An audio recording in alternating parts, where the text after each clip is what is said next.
When should you claim your retirement benefits? It's one of those huge, high-stakes questions that can literally keep you up at night, and for good reason. If you get it right, you're looking at a comfortable retirement.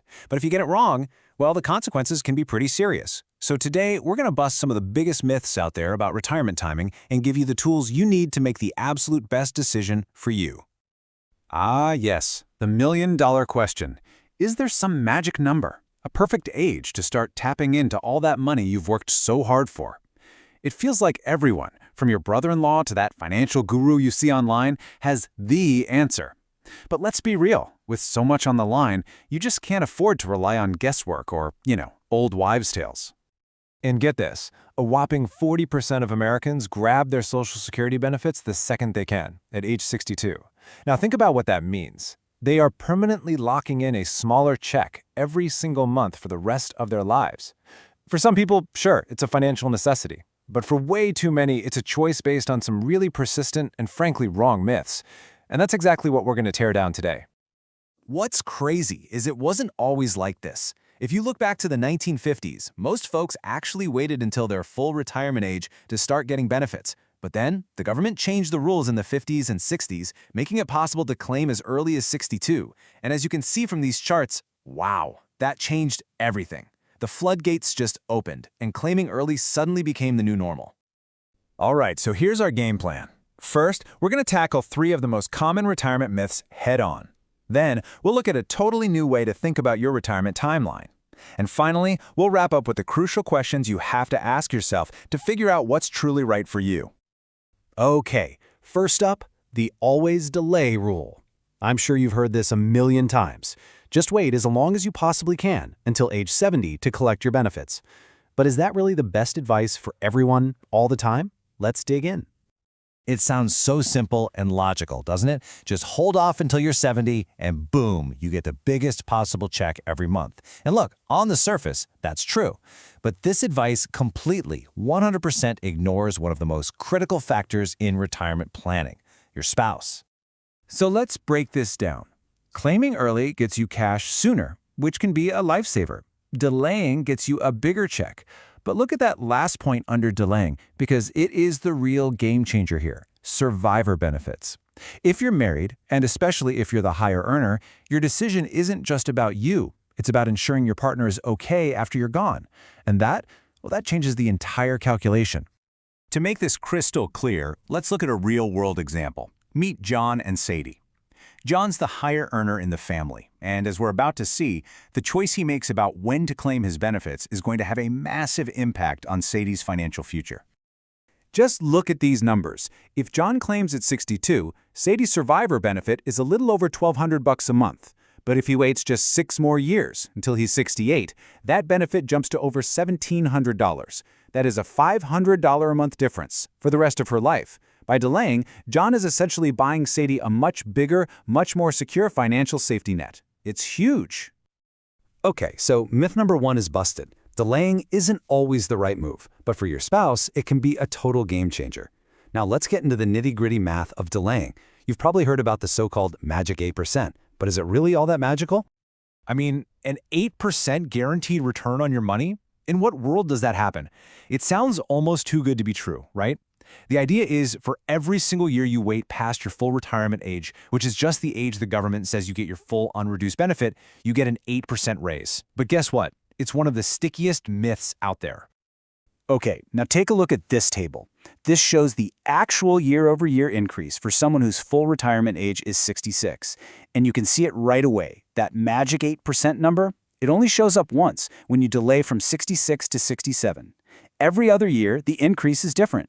In fact, if you wait from age 69 to 70, you're only getting a 6.45% bump. Not bad, but it's certainly not 8%. So the bottom line is pretty simple. The 8% rule is a myth. It's a simplification. Delaying your benefits will absolutely get you a bigger check, but the real math is way more complicated than some easy rule of thumb. Please, don't fall for the marketing hype. You have to know the real numbers.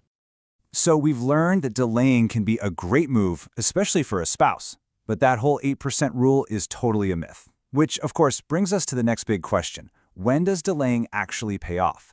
And this is where we run smack into our third and final myth, the 80-year break-even. So, the break-even point, right? It's just the age where the extra cash you get from delaying finally adds up to more than the payments you missed by waiting. And the common wisdom, the thing you always hear, is that this magic age is 80. But you know where this is going. Is it really that simple? Let's look at the data again. This table shows the break-even age for different choices. And as you can see, there's no single magic number. If you're deciding between taking benefits at 62 or 63, you only have to live to 77 to break even. But if you're deciding between 69 and 70, you have to live all the way to 84 for it to pay off. The break-even age is a moving target. So here's the crucial takeaway. There is no single break-even age, period. The right answer depends entirely on your specific situation and which two ages you're actually comparing. So please, don't let anyone tell you there's a one-size-fits-all solution. There just isn't. Whew! Okay, so we've busted 3 of the biggest retirement myths out there. But now what? Where do we go from here? Well, it's time to move beyond these old rules of thumb and start thinking about retirement in a completely new way. And that means we need to look past that traditional 62 to 70 window. You know, for so long, the entire conversation about retirement has been obsessed with that 8-year window between 62 and 70. But what if? What if we've been asking the wrong question all along? What if the real goal isn't just to make it to retirement, but to actually thrive throughout your entire retirement? So there's this growing number of financial experts who are saying we need to start thinking about a brand new milestone, age 75. Not as the age to start claiming benefits, but as the new anchor, the centerpiece of our entire retirement strategy. It's a fundamental shift from just planning for retirement to planning through it. And it breaks down into a really clear 2-part strategy. The first part is the accumulation phase. This is all about growing your nest egg as big as you possibly can until you turn 75. Think of it like building this giant mountain of resources. Then, the second part, the decumulation phase, kicks in after 75. And that's all about strategically and smartly spending that money down in the most tax-efficient way possible. So why 75? What's so special about that age? Well, there are a few key, very concrete reasons. First, that's often when you stop getting those nice tax breaks on pension contributions. Second, the rules for passing your pension on to your kids or grandkids can change, and usually not for the better. And third, on a psychological level, it's an age where a lot of people just start to feel like they'd rather have a guaranteed check than ride the roller coaster of the stock market. So what's the big takeaway from all of this? It's that there is no single one-size-fits-all answer. There can't be. You have to create a personalized retirement plan that's based on your unique life. You have to ask yourself the tough questions. How's your health? How long do people in your family tend to live? And what does your spouse really truly need to feel secure? The answers to those questions are what will point you in the right direction. At the end of the day, really, it all comes down to this one question. Is your retirement plan built on a foundation of myths or a foundation of math? The choice is yours. But just remember, a secure and happy retirement is way too important to leave to chance or bad advice.